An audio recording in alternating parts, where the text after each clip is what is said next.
Cain and Abel, the gaping cracks of the founding myth. The story of Cain and Abel, presented as the moral pillar explaining the origin of human violence, is in reality an edifice collapsing under the weight of its own absurdities. Far from being a clear-cut parable, this narrative is a collection of unanswered questions, of logical ruptures so glaring that they force a choice: blind faith or fierce interrogation. Let's forget the pious readings and dare to look at the flaws. Note: before going further, don't forget to subscribe for more content and share this video. The demographic void and the fear of nothingness. The core of the enigma is a deafening void. In a world supposedly populated by 4 people, Cain, the first murderer, finds a wife. Where did she come from?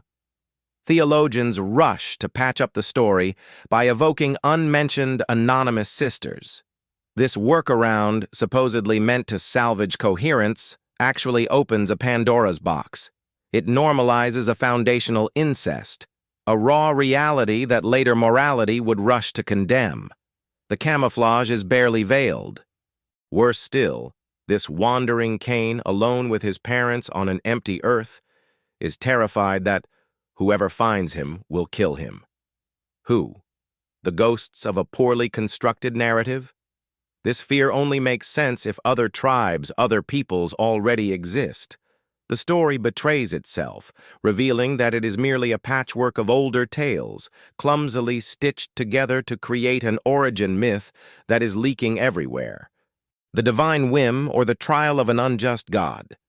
The drama is triggered by an act of inexplicable divine preference. Why does God accept Abel's bloody sacrifice and reject the fruits of Cain's labor? The text is silent. It throws at us the image of an opaque, arbitrary deity, whose favors seem as unpredictable as they are dangerous.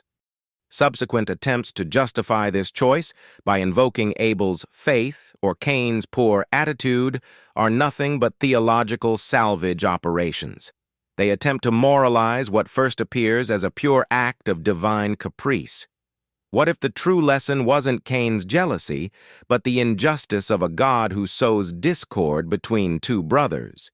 Or more subversively still, what if it was only the reflection of a tribal conflict, the ideological victory of nomadic herders over settled farmers, disguised as a moral fable? The city out of nowhere, the symbol of the absurd. To top it all off, this cursed fugitive builds a city, alone, for his wife and son. A city. The word is dropped, defying all logic. How can an outcast found a civilization? For whom? This is no longer a narrative ellipse. It is the death blow to plausibility. Unless the message, profoundly cynical, is this: civilization, society, the walls we build to protect ourselves, are founded by an exiled murderer. The city is the offspring of crime, a desperate attempt to flee the solitude imposed by God. Open the debate. So what should we do with this narrative? Read it as a naive fable by suspending all reason?